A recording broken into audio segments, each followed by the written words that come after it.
Hello दोस्तों, हिंदी कहानियों के हमारे चैनल देवाशीष हिंदी कहानियाँ में आपका स्वागत है।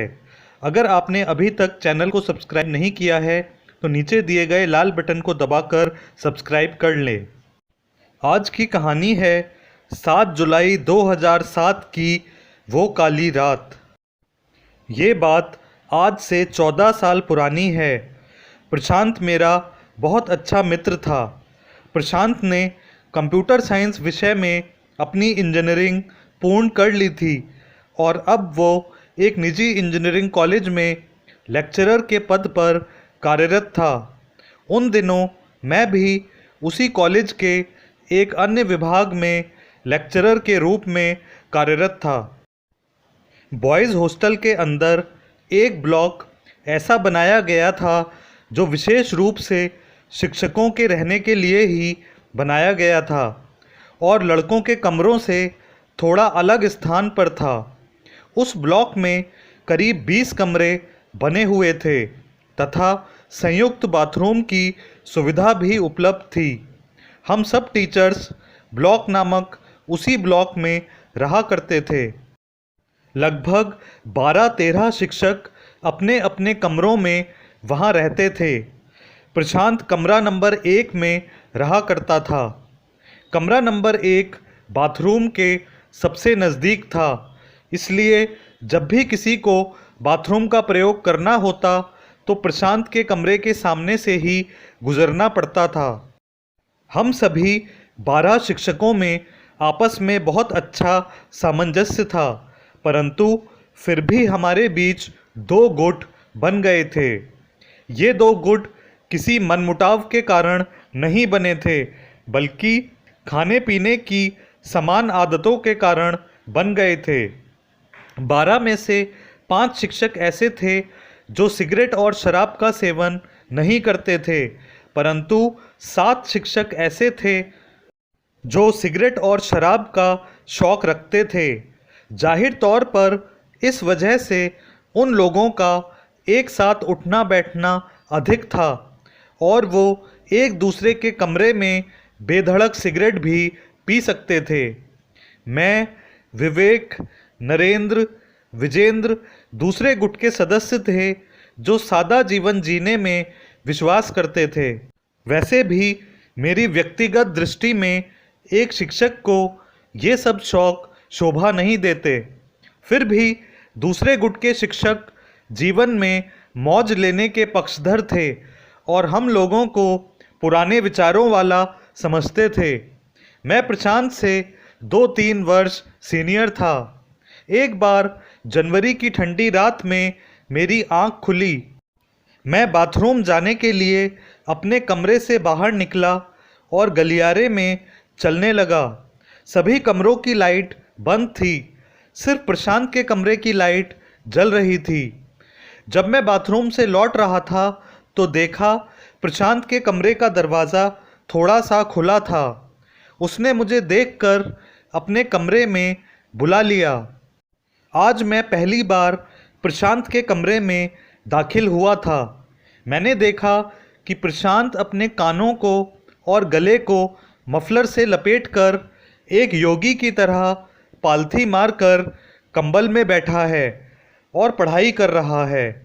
मैंने प्रशांत की प्रशंसा करते हुए कहा कि इतनी ठंड में तो कोई छात्र भी हॉस्टल में नहीं पढ़ रहा होगा और तुम एक शिक्षक होकर भी इतनी मेहनत कर रहे हो। प्रशांत बहुत हाजिर जवाब था। उसने मुस्कुराते हुए कहा कि सर, आप तो मुझसे कई वर्ष सीनियर हैं और मुझे लड़कों के द्वारा मालूम है कि आप अपने कठिन विषय में भी मजबूत पकड़ रखते हैं और इसलिए आपकी क्लास कोई लड़का कभी भी छोड़ता नहीं है। मैं इस टीचर ब्लॉक में सबसे ज़्यादा इज्जत आपकी करता हूँ। मुझे मालूम है कि सबसे देर रात तक आप ही पढ़ाई करते हो और मैं मन ही मन आपसे प्रेरणा लेता हूँ। मैं जानता हूँ आप सिगरेट शराब नहीं पीते हैं और इसलिए हमसे थोड़ा अलग ही रहते हैं। फिर वो बोला कि सर, मैं ये सब शौक़ तो रखता हूँ, पर जीवन में कुछ बनना चाहता हूँ। उसने बताया कि वो 3 भाई बहनों में सबसे छोटा है। उसका बड़ा भाई एक बड़ी बहुराष्ट्रीय कंपनी में मैनेजर है और लाखों रुपए के पैकेज पर कार्यरत है। उसकी बड़ी बहन MBBS MD डॉक्टर है जो सरकारी सेवा में कार्यरत है तथा सर्जरी के क्षेत्र में विख्यात है। उसने कहा कि वो अपने परिवार की सबसे कमज़ोर कड़ी है। अब वो नेशनल थर्मल पावर कॉरपोरेशन में कंप्यूटर इंजीनियर की एक परीक्षा में सफल होना चाहता है जिसका उसने फॉर्म भर रखा है। इसीलिए वो देर रात को भी ठंड का कष्ट सहकर पढ़ाई कर रहा है। मुझे प्रशांत की बातें बहुत ही अच्छी लगीं। मेरी नज़रों में उसकी इज्जत कई गुना बढ़ चुकी थी। मैंने उसे उसकी तैयारी के लिए शुभकामनाएं दीं और इसी तरह लगन से पढ़ते रहने को कहा। फिर मैं अपने कमरे में लौटकर सो गया। इसी तरह 6 माह बीत गए। एक दिन शाम को मैं कॉलेज से अपने कमरे पर लौटा ही था कि मेरे कमरे पर किसी ने दस्तक दी। मैंने दरवाज़ा खोला तो बाहर प्रशांत खड़ा था। उसके हाथ में मिठाई का डब्बा था। उसने बताया कि उसने नेशनल थर्मल पावर कॉरपोरेशन में कंप्यूटर इंजीनियर पद के लिए लिखित परीक्षा सफलतापूर्वक क्लियर कर ली है। उसने ये भी कहा कि उसके अंक बहुत अच्छे हैं और उसको अब इंटरव्यू क्लियर करने में कोई परेशानी नहीं होगी। मैंने उसको उसकी सफलता पर बधाई दी और कहा कि ये तुम्हारी अथक मेहनत का ही फल है जो तुमने देर रात तक जाग जाग कर की है। वो हमेशा की तरह मंद मंद मुस्कुराता रहा। उस महीने के अंत में जब वेतन मिला तो प्रशांत ने अपनी सफलता की खुशी में एक नई यामाहा ग्लैडिएटर मोटरसाइकिल भी खरीद ली। एक दिन प्रशांत ने बताया कि उसके इंटरव्यू की तारीख 8 जुलाई 2007 तय हुई है। उसको इंटरव्यू देने के लिए दिल्ली जाना होगा। मैंने पूछा कि तुम दिल्ली एक दिन पहले जाकर ठहर सकते हो। उसने कहा कि दिल्ली मात्र 80 किलोमीटर दूर है। वो अपनी बाइक से ही सुबह 6 बजे रवाना होगा तो आराम से 2-2.5 घंटे में पहुंच जाएगा। धीरे धीरे उसके इंटरव्यू की तारीख भी नज़दीक आ गई। 7 जुलाई 2007 को शाम के लगभग 7 बजे का वक्त था। हम सभी शिक्षक अपने अपने कमरों में आराम कर रहे थे। हल्की हल्की बूंदाबांदी भी हो रही थी। दूसरे गुट के एक शिक्षक का आज जन्मदिन था। वो स्वयं पीने का शौकीन था, अतः मदिरा का भी समुचित प्रबंध था। सब शिक्षक एक साथ एक कमरे में एकत्रित हुए। जन्मदिन का केक काटा गया। प्रशांत को भी सबने शुभकामनाएं दीं उसके इंटरव्यू के लिए। एक शिक्षक ने कहा कि अब प्रशांत की सैलरी पहले से 2 गुना तो हो ही जाएगी। प्रशांत हाजिर जवाब तो था ही, अतः उसने तुरंत उत्तर दिया कि उसको वेतन दुगना होने से भी अधिक खुशी एक और बात की होगी। उसने कहा कि सरकारी नौकरी लगने के बाद उसकी शादी किसी हीरोइन के जैसी भला की खूबसूरत लड़की से हो जाएगी। उसकी इस बात पर कोई भी अपनी हंसी नहीं रोक सका। रात 9 बजे के लगभग सभी शिक्षकों ने मेस में रात का खाना खाया। इसके बाद थोड़ा टहलने के बाद मैं, विवेक और नरेंद्र अपने कमरों में लौट आए। दूसरे गुट के शिक्षक कॉलेज के गेट से बाहर टहलने चले गए क्योंकि उनको बाहर से सिगरेट भी खरीद कर लानी थी। हॉस्टल से करीब आधा किलोमीटर बाहर कॉलेज का गेट था। गेट के बाहर देहरादून दिल्ली हाईवे था। सड़क पार करने के बाद एक छोटा सा होटल था जिसमें एक पान सिगरेट की दुकान थी। प्रशांत और उसके अन्य साथी जैसे ही देहरादून दिल्ली हाईवे को पार करने के लिए आगे बढ़े, तभी एक कार उनके पास आकर रुकी। कार में बैठे लोगों ने कहीं जाने का रास्ता पूछा। प्रशांत ने उनको रास्ता समझा दिया, परंतु उसके बाद भी वो कार सड़क पर उसी जगह खड़ी रही। प्रशांत उस कार के पीछे से सड़क पार करने के लिए आगे बढ़ने लगा, परंतु उस कार ने प्रशांत का सड़क के दूसरी तरफ से आने वाले वाहनों को देखने में अवरोध उत्पन्न कर दिया था। जैसे ही प्रशांत उस कार से आगे निकलकर सड़क के बीच पहुंचा और एक कदम आगे बढ़ा दिया, वैसे ही उसको अपनी गलती का एहसास हो गया। वो जहां था वहीं का वहीं खड़ा रह गया। दरअसल उसके बाईं तरफ से एक बड़ी कार एसयूवी तेज गति से आ रही थी। प्रशांत उसकी रोशनी देखते ही रुक गया था। वो गाड़ी इतनी तेज आ रही थी कि वापस आगे बढ़ाया हुआ वो कदम, एक कदम वापस लेने का समय ही नहीं था। उसका शरीर जड़ हो चुका था। उसने दोनों हाथ हवा में हैंड्सअप की मुद्रा में उठा दिए।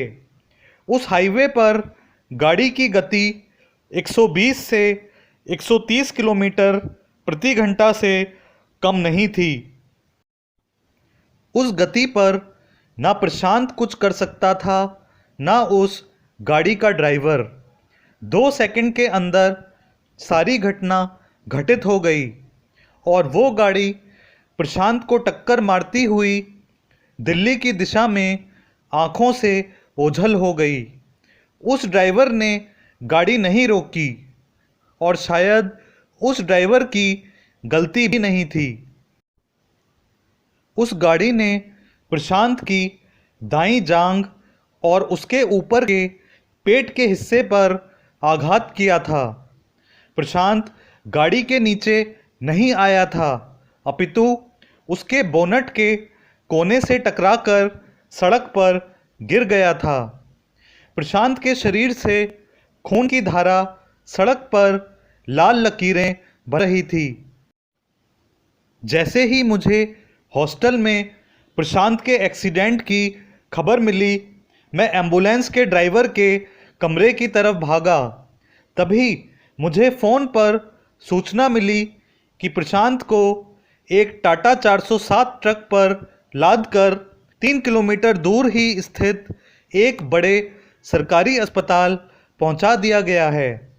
हम सब अपने अपने वाहनों से तुरंत अस्पताल पहुंच गए। प्रशांत के ना तो सर पर चोट थी और ना ही हृदय पर। शायद दाईं तरफ लीवर और एक किडनी पर आघात हुआ होगा। दाईं जांघ और पेट का हिस्सा भी जख्मी था।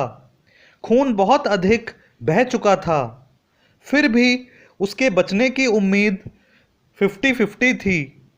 सरकारी अस्पताल के डॉक्टर ने प्रशांत को ऑक्सीजन, ग्लूकोज तथा अन्य प्राथमिक उपचार देकर उसके ऑपरेशन की तैयारी करने लगे। तभी प्रशांत का एक घनिष्ठ शिक्षक मित्र, जो मुझे हमेशा ही सनकी लगता था, वो डॉक्टर से कहने लगा कि प्रशांत एक बड़े घर का लड़का है और वो उसको 20 किलोमीटर दूर एक अन्य निजी अस्पताल में ले जा रहा है, जहां उसको और अच्छा ट्रीटमेंट मिलेगा। ड्यूटी पर मौजूद डॉक्टर उम्रदराज थे। उन्होंने उस 23-24 वर्ष के शिक्षक से कहा कि बेटा, हम इसका बेहतर इलाज कर रहे हैं और कुछ भी ऐसा नहीं है जो हम कमी करेंगे।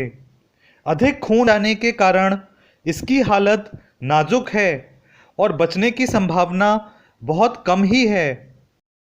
इसकी हालत ऐसी नहीं है कि इसको दूसरे अस्पताल में शिफ्ट किया जाए। ईश्वर ने चाहा तो इसकी जान यहीं बच जाएगी। ज़्यादातर शिक्षक यही चाहते थे कि प्रशांत को शिफ्ट नहीं किया जाए, परंतु वो शिक्षक ज़ोर ज़ोर से डॉक्टर से ही बहस करने लगा।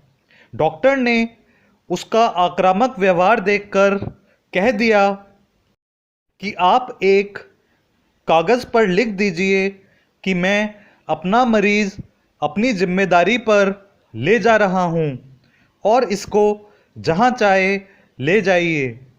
उस शिक्षक ने कागज़ पर लिख के दे दिया।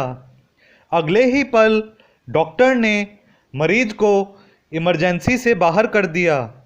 उसको ग्लूकोज तो लगा था, पर ऑक्सीजन हटा दी गई थी।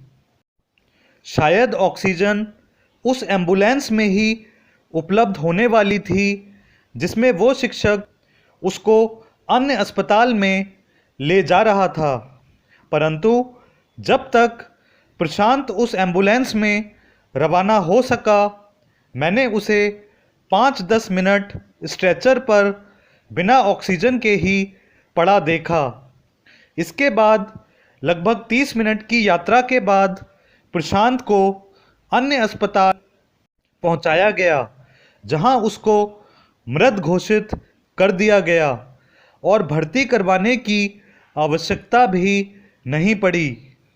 पता नहीं उसको एम्बुलेंस में भी ऑक्सीजन मिली या नहीं। हम सब जब वापस लौटे तो हॉस्टल में प्रशांत के कमरे में उसका बैग रखा था, जिसको लेकर वो अगले दिन सुबह अपने नेशनल थर्मल पावर कॉरपोरेशन के इंटरव्यू में जाने वाला था। उसका बैग देखकर अपने आंसू रोक पाना बहुत मुश्किल था। काश प्रशांत ने उस रात शराब का एक पैग भी ना पिया होता तो शायद वो सड़क पार करते समय ज़्यादा सजग होता। काश वो कार पता पूछने के लिए ना रुकी होती। काश प्रशांत का वो सनकी मित्र उसको दूसरे अस्पताल में शिफ्ट करने की जिद ना करता।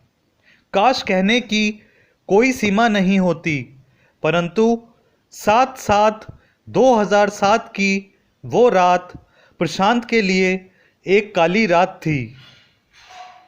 अगर आपको ये कहानी पसंद आई हो तो नीचे दिए गए लाल बटन को दबाकर चैनल को सब्सक्राइब कर लें, ताकि हमारी आने वाली कहानियों की सूचना आप तक पहुंच सके, और बेल आइकन को भी दबा दें। स्क्रीन पर दिख रही प्लेलिस्ट में कुछ और कहानियां आपके सुनने के लिए उपलब्ध हैं।